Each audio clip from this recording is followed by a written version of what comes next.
कैसे हैं आप सब। आज हम स्टार्ट करने जा रहे हैं क्लास 10th का chapter number 3, metals and non metals.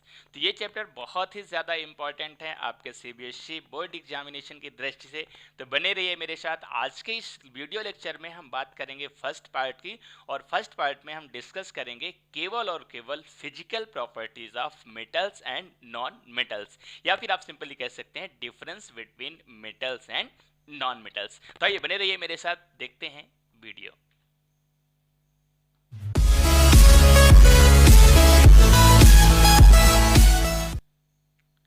दोस्तों नमस्कार, मैं हूं कल्याण सिंह चंदेल और अपने YouTube चैनल सदगुरु ऑनलाइन क्लासेस में आपका स्वागत करता हूं। आज के इस वीडियो लेक्चर में हम देखते हैं कुछ इंपॉर्टेंट टॉपिक्स को। तो आइए देखते हैं कि इस लेक्चर में, या फिर कह सकते हैं कि वीडियो लेक्चर्स में या इस चैप्टर के हम कौन कौन से टॉपिक कवर करने वाले हैं। तो मेनली अगर मैं बता दूं यहाँ पर कौन कौन से टॉपिक हम कवर करेंगे, तो यहाँ पर सबसे पहले तो हम बात करेंगे इंट्रोडक्शन की, बात करेंगे मेटल्स नॉन मेटल्स होते कैसे हैं, या फिर जितने भी एलिमेंट्स हैं उनका क्लासिफिकेशन हमने किस बेस पे किया है, कितने मेटल्स हैं, कितने नॉन मेटल्स हैं, या फिर कितने मेटेलाइट्स हैं। उसके बाद हम बात करेंगे, इसी वीडियो लेक्चर में हम बात करेंगे फिजिकल प्रॉपर्टीज़ की, मेटल्स और नॉन मेटल्स की फिजिकल प्रॉपर्टीज़ की हम बात करेंगे कि मेटल्स की फिजिकल प्रॉपर्टीज़ कौन सी होती हैं, या फिर नॉन मेटल की फिजिकल प्रॉपर्टीज़ कौन कौन सी होती हैं, वो हम इसी वीडियो लेक्चर में बात करने वाले हैं। इसके बाद हम बात करेंगे केमिकल प्रॉपर्टीज़ की, यानी जितने भी मेटल्स या नॉन मेटल्स हैं उनकी केमिकल प्रॉपर्टीज़ क्या हैं, उन विषय पे हम डिस्कस करेंगे। नेक्स्ट जो हमारा लेक्चर रहेगा पार्ट सेकेंड, उस पर हम बात करेंगे chemical properties of metals and non metals. तो अब उसमें हम कौन कौन सी चीज़ें कवर करेंगे, तो हम उसमें reaction of metals with air, air के साथ रिएक्शन होगा तो क्या होगा, फिर reaction and metals with water, reaction of metal with acid, dilute acid, and reaction of metal with solution of other metal salt। यानी ये जितने भी केमिकल प्रॉपर्टीज़ हैं इसको हम डिस्कस करेंगे, जो सेकेंड पार्ट इसका रहेगा उस पर। ठीक है। इसके अलावा अगर हम बात करें कि और क्या कवर करने वाले हैं, तो हम थर्ड जो पार्ट रहेगा उसका, उसमें हम कवर करेंगे कुछ इंपॉर्टेंट चीज़ें, जैसे कि मान लेते हैं कि हमारे पास है रिएक्टिविटी सीरीज। तो जो रिएक्टिविटी सीरीज है वो बहुत ही ज़्यादा इंपॉर्टेंट है, कह सकते हैं। जैसे आपने फर्स्ट जो चैप्टर है उसमें आपने पढ़ा होगा डिस्प्लेसमेंट रिएक्शन। तो डिस्प्लेसमेंट रिएक्शन में आपने पढ़ा होगा कि भाई किस तरह से जो हाई रिएक्टिव एलिमेंट होता है वो लेस रिएक्टिव एलिमेंट को डिस्प्लेस कर देता है। तो वहाँ पर ये सबसे ज़्यादा जरूरी हो जाता है कि कौन सा हाई रिएक्टिव है, कौन सा लेस रिएक्टिव है। तो इस थर्ड पार्ट में हम बात करेंगे रिएक्टिव सीरीज की, कौन सा एलिमेंट, कौन सा मेटल हाई रिएक्टिव है, कौन सा लेस रिएक्टिव है, कौन किससे ज्यादा पावरफुल है। ठीक है। इसमें हम क्या बात करेंगे, इसमें हम बात करेंगे reaction of metal with non metals, यानी जो मेटल्स हैं और नॉन मेटल्स हैं उनके बीच में अगर रिएक्शन कराई जाए तो क्या बनेगा। साथ में हम बात करेंगे आयनिक कंपाउंड्स की बात करेंगे।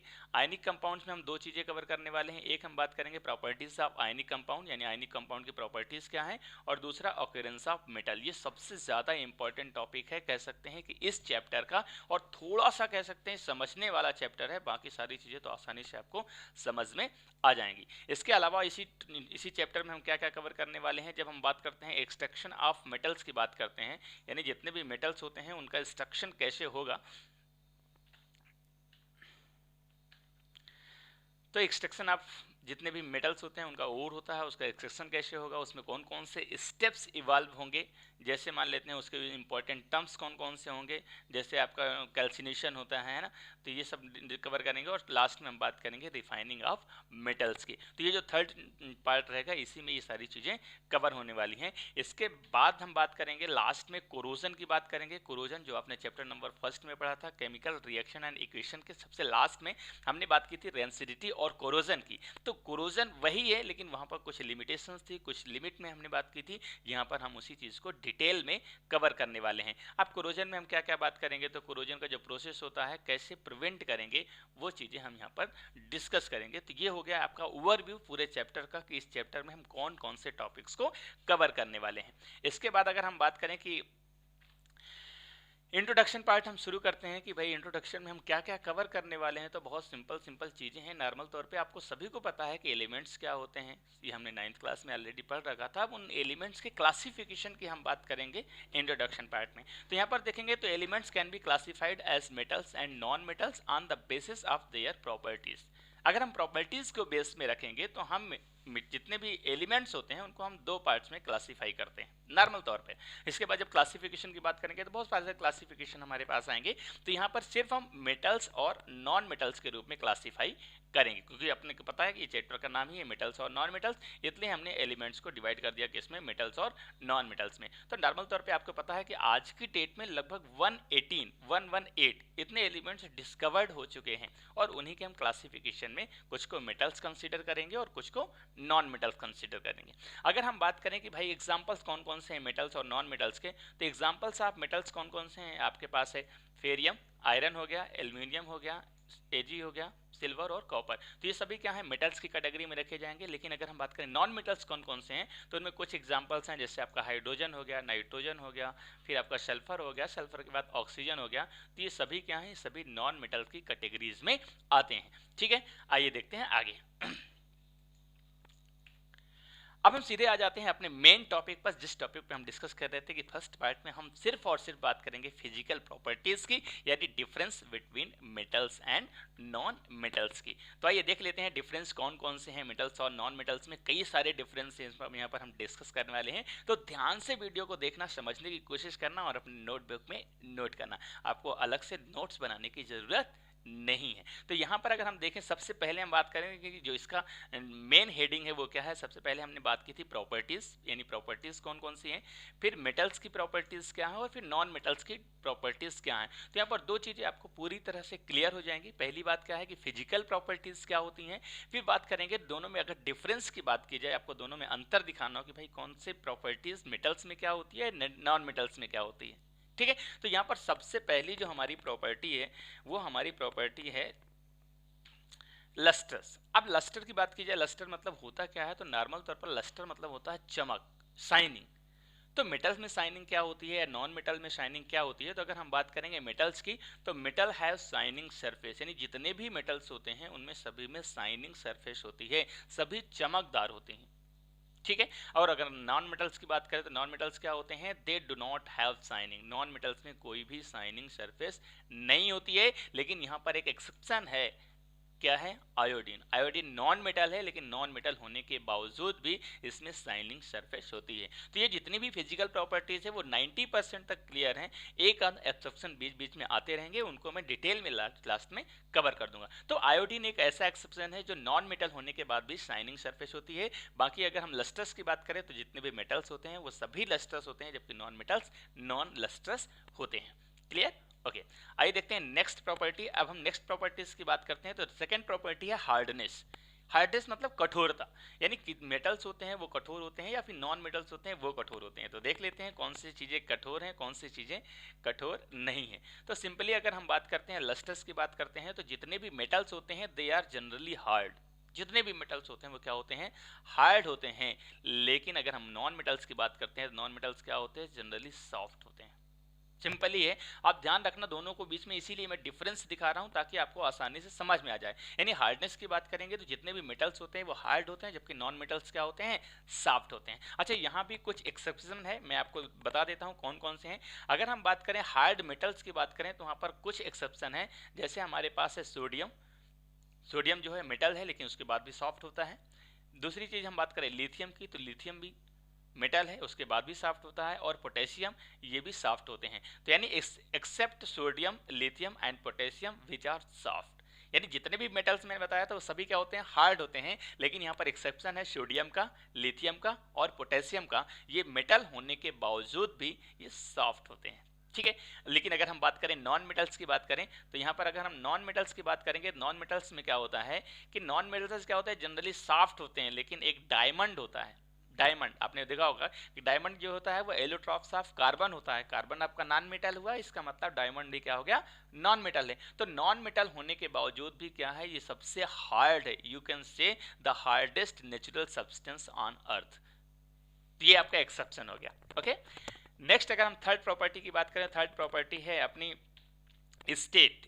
यानी स्टेट अगर हम बात करें सॉलिड लिक्विड गैस का स्टेट क्या होता है, तो यहाँ पर अगर हम बात करें तो एग्जिस्ट एज सॉलिड, यानी जितने भी मेटल्स होते हैं वो क्या होते हैं, वो सभी सॉलिड होते हैं। बिल्कुल सही है, सॉलिड होते हैं। लेकिन अगर हम नॉन मेटल्स की बात करें तो नॉन मेटल्स क्या होते हैं, नॉन मेटल्स आपके सॉलिड भी हो सकते हैं और गैसेस भी हो सकते हैं।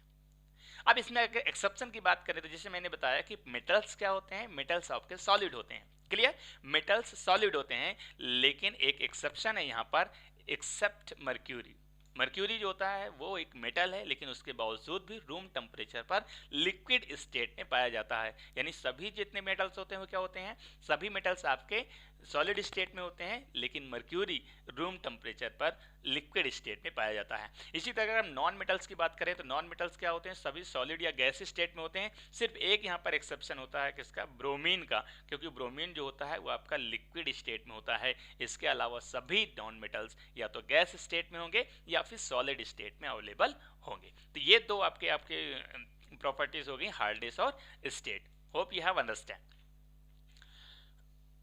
अब हम बात करेंगे फोर्थ प्रॉपर्टीज की, जिसे हम बोलते हैं मिलाइबिलिटी। और अगर हम मिलाइबिलिटी की बात करें कि एक्चुअली मिलाइबिलिटी है क्या, तो नॉर्मल तौर पे कोई भी चीज़ मिलाइबल तब कही जाती है। मिलाइबल को अगर हिंदी में हम बोले तो बोलते हैं धातु वर्धनीयता। यानी किसी चीज़ पर अगर आघात करेंगे, जैसे मान लो आप एक लोहे का टुकड़ा ले लो, उसके ऊपर हथौड़े से आप आघात करेंगे मारते जाएंगे, तो आप देखेंगे कि वो धीरे धीरे एक पतली शीट के रूप में कन्वर्ट हो जाती है। तो किसी भी मेटल का पतली शीट के रूप में कन्वर्ट होने की जो प्रॉपर्टी होती है उसी को हम बोलते हैं मिलाइबिलिटी।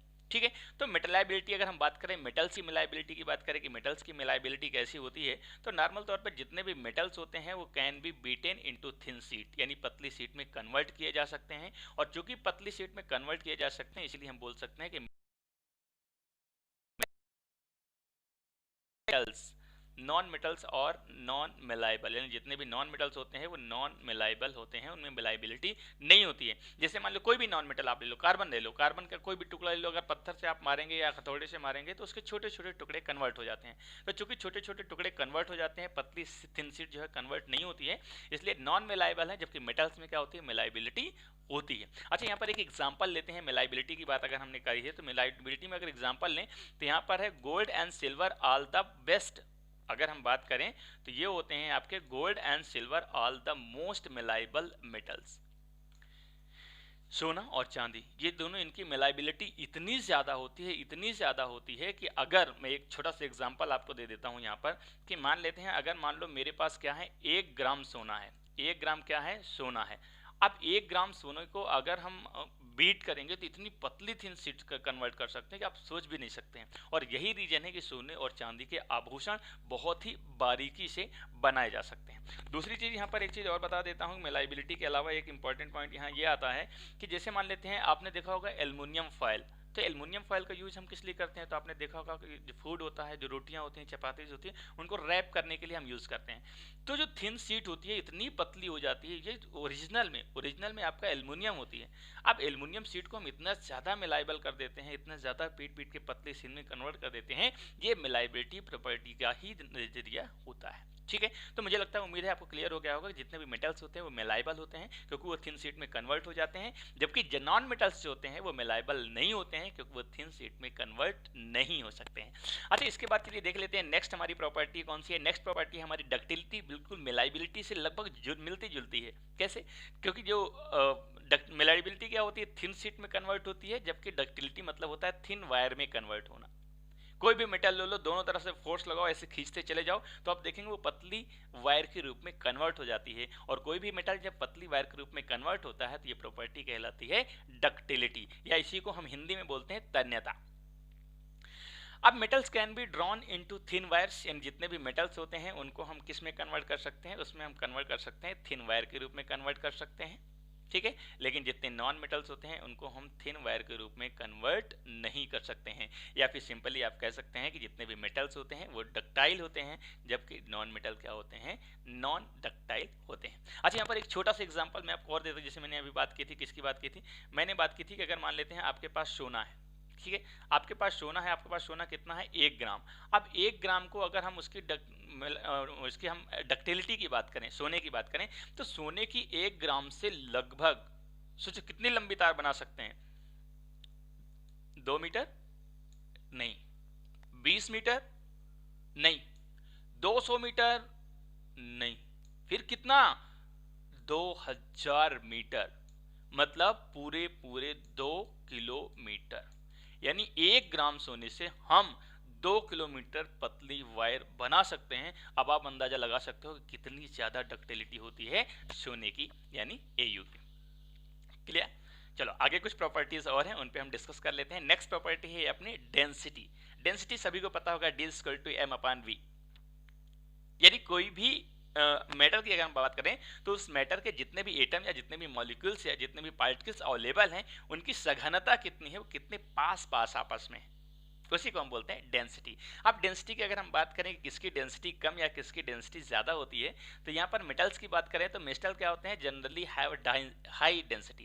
यानी जितने भी मेटल्स होते हैं वो क्या होते हैं, उनकी डेंसिटी हाई होती है। और क्या होता है, एंड हाई मेल्टिंग पॉइंट, और मेल्टिंग पॉइंट भी हाई होता है। किसका, मेटल्स का। मेटल्स की जनरली क्या होती है, डेंसिटी हाई होती है और साथ में इनका मेल्टिंग पॉइंट भी हाई होता है। अब यहाँ पर भी एक एक्सेप्शन है। क्या है एक्सेप्शन, यहाँ पर सोडियम का एक्सेप्शन है और पोटेशियम का। क्योंकि सोडियम और पोटेशियम क्या होते हैं, मैंने पहले ही बात की थी कि सोडियम और पोटेशियम हार्ड नहीं होते हैं बल्कि सॉफ्ट होते हैं। और दूसरी चीज़ यहाँ पर ये भी आ रही है कि जब हम डेंसिटी की बात करते हैं तो नॉर्मल तौर पे सभी मेटल्स की हाई डेंसिटी होती है, हाई मेल्टिंग पॉइंट होता है, लेकिन सोडियम और पोटेशियम का जो मेल्टिंग पॉइंट होता है या डेंसिटी होता है वो बहुत कम होता है। इवन पानी की अगर हम बात करें, आगे हम डिस्कस करने वाले हैं कि पानी में अगर हम सोडियम और पोटेशियम को डालेंगे तो फ्लोट करेंगे, नीचे नहीं जाएंगे, है ना। इसलिए कह सकते हैं कि पानी से भी कम डेंसिटी होती है किसकी, सोडियम और पोटेशियम की। वहीं पर अगर हम बात करें नॉन मेटल्स की, भाई नॉन मेटल की क्या स्थिति है, तो नॉन मेटल की स्थिति है कि हैव लो डेंसिटी। पहली बात तो डेंसिटी बहुत लो है, और दूसरी चीज लो मेल्टिंग पॉइंट, यानी बहुत कम टेम्परेचर पर ये मेल्ट होना शुरू हो जाते हैं, बहुत कम टेम्परेचर पर स्टेट कन्वर्ट करने लगते हैं और इनका डेंसिटी बहुत कम होता है। ठीक है, ये डिफरेंस हो गया किसका, डेंसिटी का, जो कि हमारा नेक्स्ट प्रॉपर्टी है। आइए नेक्स्ट प्रॉपर्टी की बात करते हैं। नेक्स्ट प्रॉपर्टी है आपका सोनोरस। अच्छा, सोनोरस को अगर हम बात करें तो इसको हिंदी में हम बोलते हैं इसको स्वीट साउंड। स्वीट साउंड का मतलब जो है मधुर ध्वनि। तो जितने भी मेटल्स होते हैं नॉर्मल तौर पे जब उनमें आघात करते हैं, जब उनमें मारते हैं तो आपने देखा होगा कि स्वीट साउंड प्रोड्यूस होता है। ठीक है, तो मेटल्स प्रोड्यूस, तो क्या होता है, तो metal produce a sound on sting और हार्ड सरफेस। किसी भी हार्ड सरफेस से जब हम मारते हैं मेटल्स पे तो एक स्वीट साउंड प्रोड्यूस होता है, और स्वीट साउंड प्रोड्यूस होने की जो प्रॉपर्टी होती है उसी को हम बोलते हैं सोनरस। Clear, okay. बट अगर हम बात करें नॉन मेटल्स की, नॉन मेटल क्या स्थिति है, they are not sonorous. Non metals में सोनरिटी नहीं होती है, नॉन मेटल में स्वीट साउंड प्रोड्यूस नहीं होती है। और इसका सबसे अच्छा एग्जांपल अगर हम बात करें तो जितनी भी घंटियां बनाई जाती, चाहे स्कूल की बेल हो या फिर मंदिरों की घंटी हो, वो मेटल की बनाई जाती है ताकि स्वीट साउंड प्रोड्यूस हो। Clear, okay. आइए बात करते हैं नेक्स्ट प्रॉपर्टीज की। बहुत सारी प्रॉपर्टीज यहाँ पर हम डिस्कस करने वाले हैं मेटल्स और नॉन मेटल्स की, और हम बात कर रहे हैं नेक्स्ट प्रॉपर्टी नंबर 8। तो प्रॉपर्टी नंबर 8 क्या कहता है, conduction of heat and electricity.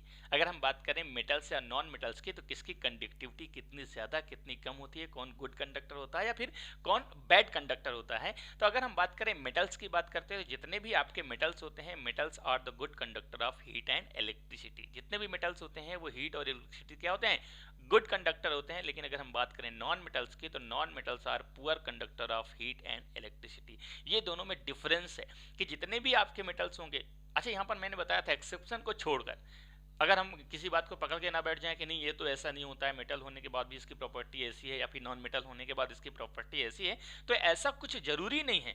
पर 99% हम प्रॉपर्टीज को डिस्क्राइब करते हैं, अगर कुछ भी आता है तो उसको एक्सेप्शन में एक्सेप्ट करते हैं। तो यहाँ पर जितने भी मेटल्स होते हैं, मैंने बताया सभी गुड कंडक्टर्स होते हैं हीट और इलेक्ट्रिसिटी के, जबकि नॉन मेटल्स क्या होते हैं, पुअर कंडक्टर या फिर कह सकते हैं बैड कंडक्टर होते हैं हीट और इलेक्ट्रिसिटी के। अब यहाँ पर अगर एक्सेप्शन की बात करें तो नॉर्मल तौर पर जितने भी नहीं, यहाँ पर हम पहले हम बात कर लेते हैं कि जितने भी आपके सिल्वर, जैसे मान लेते हैं सिल्वर होता है Ag और Au, कॉपर Cu आपका होता है, ये क्या होते हैं, ये आपके बेस्ट कंडक्टर होते हैं हीट के।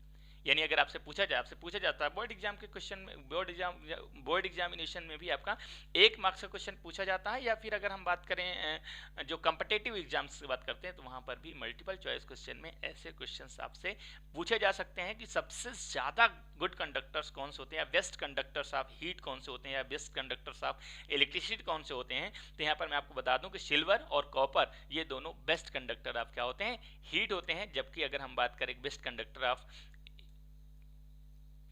इसके अलावा अगर हम बात करें तो लेड यानी Pb और मर्क्यूरी यानी Hg ये पुअर कंडक्टर्स होते हैं हीट के। तो आपसे पूछा जा सकता है कि जो बेस्ट कंडक्टर हीट के कौन होते हैं या पुअर कंडक्टर हीट के कौन से होते हैं। तो बेस्ट कंडक्टर में आपका सिल्वर आ गया और कॉपर आ गया, जबकि बैड कंडक्टर्स में आपका लेड और मर्क्यूरी होगा।